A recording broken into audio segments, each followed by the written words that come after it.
Olá, estamos iniciando mais um Começo de Conversa, seja muito bem-vindo. O Começo de Conversa é um programa de entrevista diferente, um bate-papo franco, aberto, sem censura. A palavra patrimônio vem de pater, que significa pai e tem origem no latim. A palavra passou a ser usada quando nos referimos aos bens ou riquezas de uma pessoa, de uma família, de uma empresa. Segundo o Instituto do Patrimônio Histórico e Artístico Nacional, o IPHAN, o patrimônio cultural de um povo é formado pelo conjunto dos saberes, fazeres, expressões, práticas e seus produtos, que remetem à história, à memória e à identidade desse povo. Já o patrimônio cultural de uma sociedade é também fruto de uma escolha, que no caso das políticas públicas tem a participação do Estado por meio de leis, instituições e políticas específicas. Em Caratinga, o Poder Público Municipal criou um departamento para cuidar do nosso patrimônio cultural, ocupado por uma pessoa especializada no setor. Há 19 anos, ela possui uma vida dedicada à área, tendo participação direta e envolvimento em diversas ações do meio no município. Procura sempre se aprimorar, realizando estudos e se aprofundando no tema. É mãe, esposa e competente profissional e vem fazendo a diferença na função, trazendo resultados significativos para Caratinga. Quer saber quem é essa nossa convidada especial de hoje no Começo de Conversa? Não saia daí, nós voltamos já já.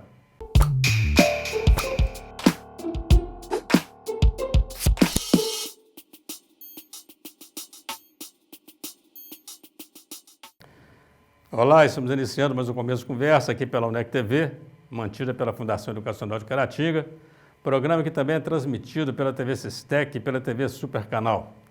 Hoje trazendo uma convidada muito especial, lembrando que o Começo de Conversa também pode ser visualizado nas plataformas digitais. Ela é filha de Leontina Maria Rodrigues e de Ráfles Rodrigues Pinto, o seu Rafim, que foi zelador do Campo do América em Caratinga. Possui 6 irmãos e é casada com Ítalo Guedes Soares. Tem 2 filhos, Bernardo Rodrigues Guedes Soares, de 8 anos, e Helena Rodrigues Guedes Soares, de 5. Lourdes Aparecida Rodrigues é diretora do Departamento de Patrimônio Cultural de Caratinga e vem se destacando há muito tempo pelos relevantes trabalhos prestados ao setor. A Lourdinha, como ela é popularmente chamada, é a nossa convidada do Começo de Conversa de hoje.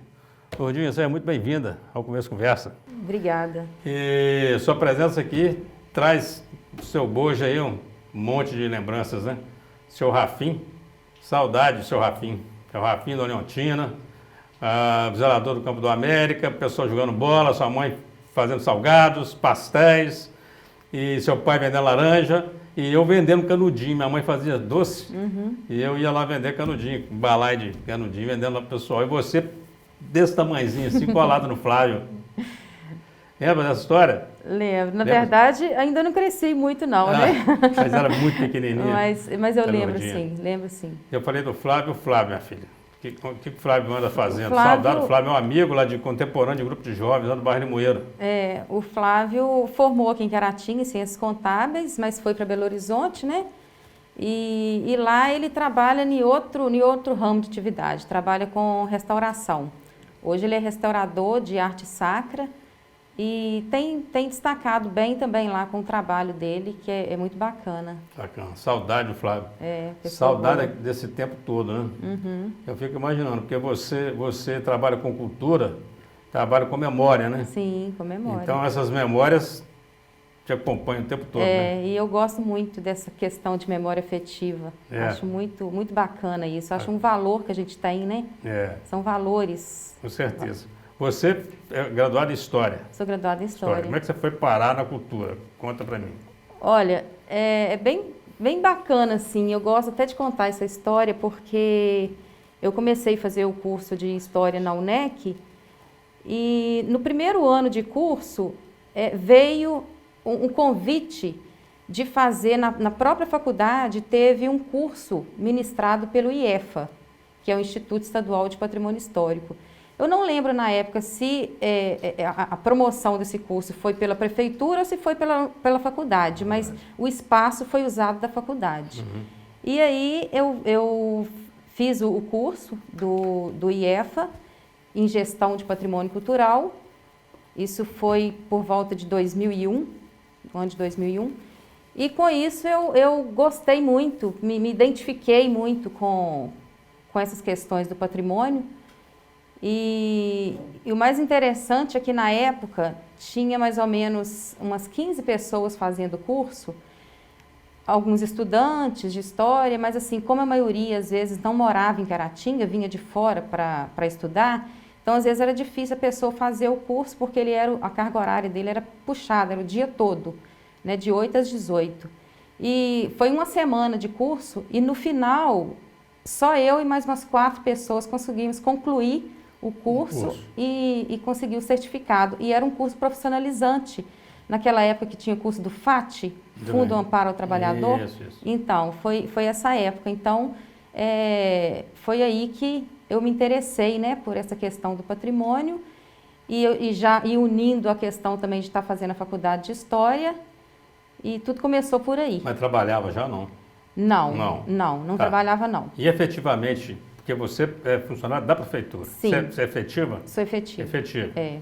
Aí, daí para o patrimônio, para a cultura da prefeitura. Então, aí com isso, eu fiz o curso, aí depois de um ano, mais ou menos, eu vi um comercial na TV, na televisão daqui de Caratinga, que na época a prefeitura tinha contratado uma empresa de Juiz de Fora para fazer a consultoria em patrimônio cultural aqui do município.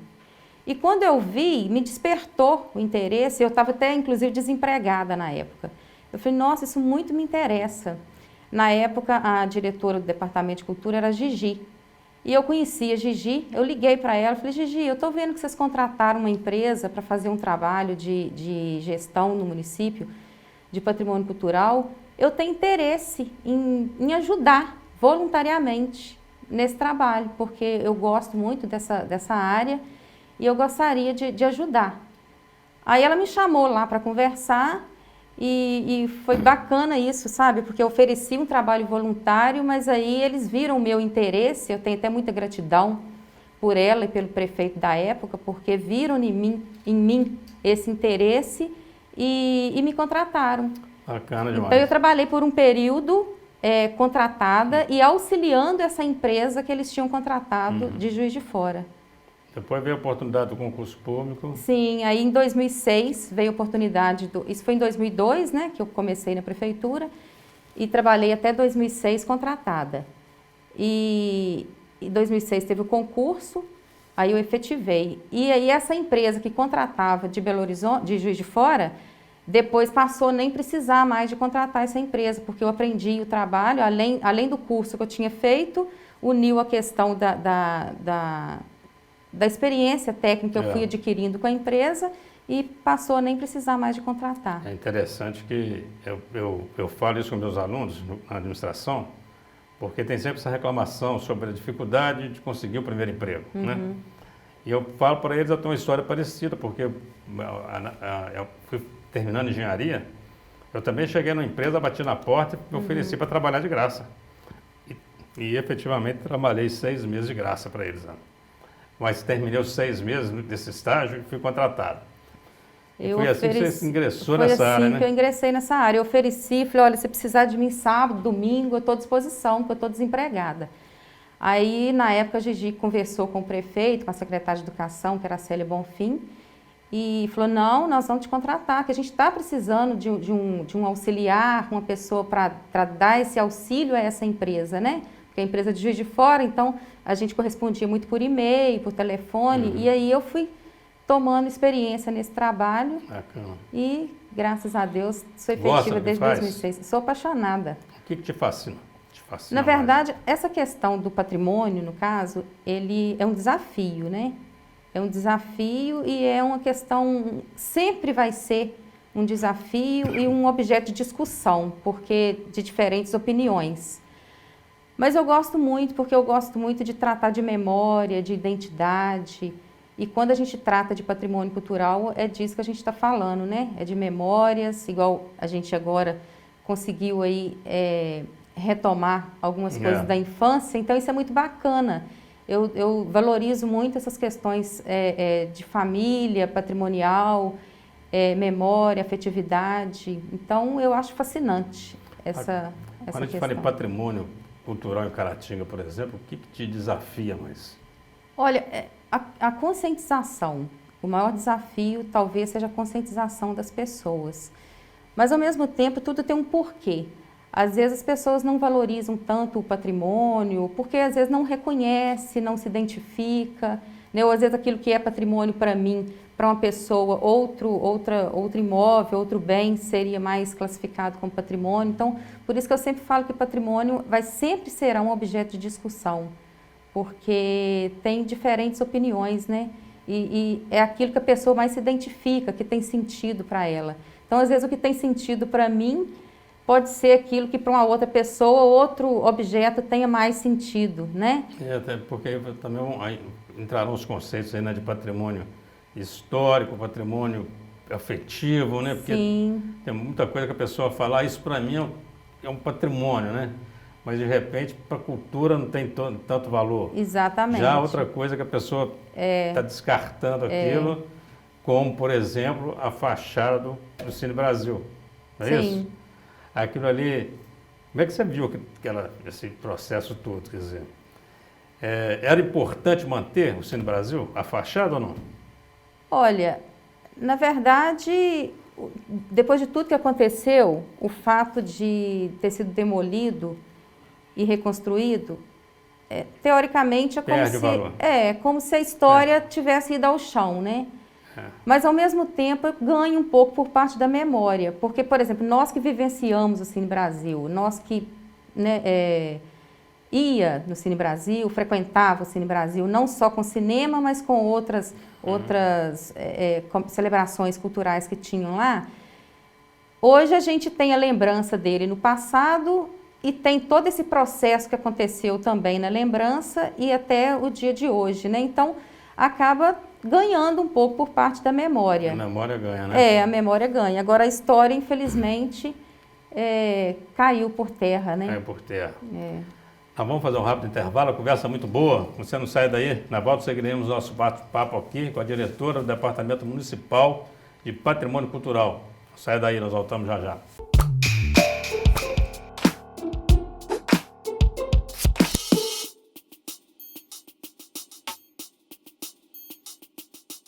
Estamos de volta com o Começo de Conversa, hoje recebendo Lourdes Aparecida Rodrigues, a Lourdinha, diretora do Departamento Municipal de Patrimônio Cultural de Caratinga. Lourdinha, queria voltar rapidinho na questão do Cine Brasil. Eu te falar por quê. Porque eu gostei dessa análise de que a história vai ao chão, mas a memória parece que ganha, porque você passa a ter mais coisas para contar. Isso é uma coisa interessante, né? Porque tem alguns patrimônios que você chega e fala, isso aqui está intacto, do jeito que foi feito, nunca foi mexido. Aí você chega e fala, isso aqui foi restaurado no ano tal, depois foi restaurado, e nós temos um para falar. Esse foi ao chão e foi refeito, do jeito que era antes. Mas a pergunta que eu queria que você me respondesse é o seguinte, esquece antes de derrubar, né? Está lá o Cine Brasil, e tem uma grande empresa querendo vir para Caratinga. Como é que faz essa análise, quer dizer, não, aqui não se mexe, isso aqui não pode derrubar de jeito nenhum, é esse entendimento mesmo que você tem, ou dá para conciliar essas coisas, dá para botar um shopping aqui, mas mantendo uma fachada, por exemplo, a fachada basta, porque o Cine Brasil, eu até acho assim que o mais bonito dele era o interior, aquelas cadeiras todas, aqueles 2 andares. Como é que faz essa análise? Como é que vocês analisam isso? Na verdade... E quem bate o martelo nessa história? Na verdade, você não está errado, não. A memória ela não está só na fachada, né? A memória ela está em todo o imóvel, porque tudo que aconteceu, a história, na verdade, aconteceu mais no interior dela. Então, é isso mesmo. Em relação a caso, né, tenha o interesse de trazer uma empresa para funcionar no espaço, o imóvel, quando ele é tombado, ele não perde o direito, o proprietário não perde o direito de propriedade e nem perde o direito de uso do espaço. Ele pode ser usado, inclusive, para um comércio, desde que sejam mantidas as características, né? Então, não impede. Então, assim, inclusive, o questionamento da época foi exatamente esse. Que tem uma empresa grande para vir para Caratinga e não pode vir porque o imóvel é tombado. Mas não impede. O fato de ser tombado não impede que a empresa funcione no espaço. Então, essa é uma oportunidade boa para a gente esclarecer sobre isso. Acho que o Começo de Conversa também serve para atingir esse objetivo, né? Porque muita gente pensa isso mesmo. Patrimônio histórico, é como se você fala aqui não pode mexer, você não entra aqui mais, você não faz nada aqui, é como se o imóvel não fosse seu, não é nada disso. Você não perde a propriedade. E a utilização do espaço, ela pode acontecer. O que você precisa fazer é preservar o espaço. O que tem que fazer é preservar e não demolir. Mas assim, o uso, aliás, é até muito mais interessante que o imóvel tenha uso. Porque eu acredito que no caso do Cine Brasil, ele perdeu, muitas pessoas perderam a identidade com ele justamente porque ele ficou um tempo ocioso, sem funcionar. Nem como cinema, nem como igreja, porque já funcionou como igreja. Então ele ficou, desde 2007, ele ficou sem funcionar. Então eu acredito que é uma questão que eu vou discutir na minha dissertação, que essa hipótese veio disso, do fato dele ter ficado desde 2007 sem funcionar. Então, isso aí fez com que muitas pessoas perderam um pouco a identidade com aquele espaço. E sem falar que o imóvel parado, ele deteriora também, né? Ainda tem isso. Só, ele já vai envelhecendo. Então, assim, o imóvel tombado, ele tem que ser usado. Ele tem que ter uso, para ele ter sentido para a população. Não tem sentido ter um imóvel ali intacto, sem ser usado, né? Então, só para falar que ele é tombado? Muito pelo contrário, ele tem que ser usado. Então, você está falando aí da sua dissertação, do mestrado. Você vai fazer mestrado em quê? Já está fazendo? Como é que está o processo de aceitação? Eu estou fazendo mestrado na UFV, na Universidade Federal de Minas Gerais. Já comecei no início do ano passado. Fazendo na área de cultura? Na área de história. E direcionado ao patrimônio cultural, paisagem e cidadania. Que bacana. E já fiz todas as disciplinas, né? Agora já estou na parte da pesquisa mesmo para elaborar a dissertação. Você já fez a parte teórica toda, está pronta? Toda. Já vai pesquisar? Já. Vai pesquisar certamente no DOC, no seminário, lá com o Monsenhor Raul. Sim, e além de fazer algumas pesquisas com alguns memorialistas também, né? Pessoa na cidade que guarda alguma lembrança. Talvez você também poderia ser uma fonte para essa pesquisa minha. Estão as ordens. O Monsenhor Raul, nós estamos falando de seminário, o Monsenhor Raul, ele é a história viva, né? O Monsenhor Raul tem uma cabeça muito boa. Se tiver a oportunidade de sentar com ele, você vai buscar informações demais. E fora o acervo que ele tem lá, O acervo dele né? é muito bom, O acervo dele é muito bom. O Monsenhor Raul, nós dois escrevemos o livro dele, O Filho de Maria, com as informações da cabeça dele. Ele me falando e eu escrevendo. Uma coisa impressionante. Ele tem uma memória fantástica. A memória daquele homem. E outra coisa, o acervo fotográfico que ele tem. Muito interessante, muito grande, né? E é bacana, assim, que ele tornou-se conhecido, além de todo o trabalho social dele, religioso, ele tornou muito conhecido que quando eu fui apresentar o meu projeto de mestrado na seleção ainda de mestrado na UFV, a professora que hoje é minha orientadora, quando ela perguntou quais seriam as minhas fontes de pesquisa, que eu falei que o seminário diocesano seria uma das fontes, ela conhecia. Ela falou comigo, eu conheço o Monsenhor Raul, porque um aluno dela, que foi também aluno da UNEC no curso de História, que mora em Inhapim, também fez esse mesmo mestrado e fez pesquisa sobre a história de Inhapim, então ele usou muito o acervo do seminário. E ela acompanhou esse aluno, né, que ela foi orientadora, e na minha entrevista ela falou que conhecia ele. Aí eu falei, gente, como que ele está, né, que uma pessoa torna-se conhecida pelo trabalho bacana que faz, né? O trabalho social, o trabalho religioso. Você falou em Inhapim, eu me lembrei lá do Museu do Bentoca. Museu do Bentoca era o pai do Monsenhor Raul. E tem esse museu, já teve oportunidade de ir lá? Já, conheço. É bonito o acervo dele, né? É muito bacana. Tanto a casa, né? A própria casa em si, que é uma casa simples, mas assim, bem característica da época da formação da cidade, né? E o acervo, muito bacana, eu conheço sim. Muito bacana. Você hoje está como diretora do Departamento de Cultura. De Patrimônio Cultural, porque lá tem 2 departamentos, tem o de Cultura e tem o de Patrimônio Cultural. O meu é só o de Patrimônio. E você está na diretoria há quanto tempo? Olha, eu já trabalho com patrimônio na prefeitura desde 2002. Isso. E depois, só um tempo que eu interrompi, quando eu tive meu primeiro filho, eu quis trabalhar em outro setor, assim, com uma parte mais leve, que tivesse menos pesquisa, menos... Você mesmo fala na direção do departamento. Tá. Aí depois teve uma gestão que eu fui chefe de seção de patrimônio cultural e agora diretora, eu sou desde 2017. É com o doutor Wellington, então, Sim, desde a com o Dr. entrada do Wellington. doutor Wellington como diretora. É. Uma excelente escolha. O doutor Obrigada. Wellington não é bobo, não. Foi muito feliz na escolha, o trabalho dos seus lá muito bacana. Obrigada. Muito bacana. Que outros tipos de trabalho você já desenvolveu aqui nessa parte de patrimônio cultural? Então, na época que foi contratada uma empresa de Juiz de Fora para fazer assessoria do patrimônio, eu auxiliei até consta, né, na ficha técnica como auxiliar técnica no tombamento do conjunto arquitetônico da Praça Cesário Alvim e da Estação Ferroviária de Caratinga e da Igrejinha de São João. E depois eu já participei fora da empresa, né, mas como funcionária mesmo da prefeitura, como técnica do município, eu participei no tombamento do Casarão das Artes e do imóvel, né, do Casarão e da estação de Dom Lara e do registro da Banda Santa Cecília e do Coral São João Batista. Ah, que bacana. O registro da Banda Santa Cecília, então, está tombado. Sim. E o Coral São João Coral Batista São João também. Batista, No caso, quando é bem imaterial, que é o caso de celebrações, né, que a gente fala registro. E no caso de bem imóveis e imóveis e tombamento, A Praça da Estação, então, ali, a praça não, é só o imóvel. O imóvel. Onde funcionou a estação ferroviária antiga. É que tombado. Inclusive vai ser restaurado agora. Ah, bacana. Graças a Deus a gente conseguiu fazer o projeto, já está aprovado. Então em Caratinga nós temos devidamente tombados conjunto arquitetônico. O conjunto arquitetônico da Praça Cesário Alvim toda, a Igrejinha de São João, a estação ferroviária e...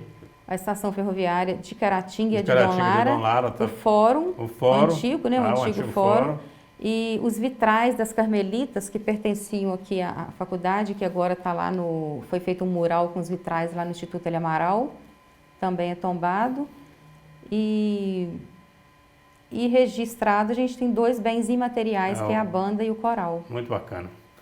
Aqui, conversa está boa, tem que fazer um rápido intervalo, nós voltamos já já. Você não sai daí. Já já nós voltaremos com Lourdes Aparecida Rodrigues, a Lourdinha. Voltamos já já.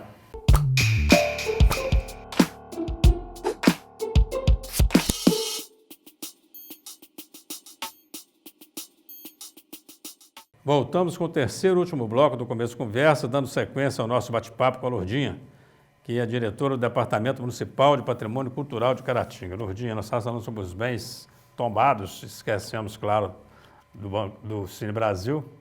Eu me lembrei dele aqui porque me parece que o Cine Brasil ele faz parte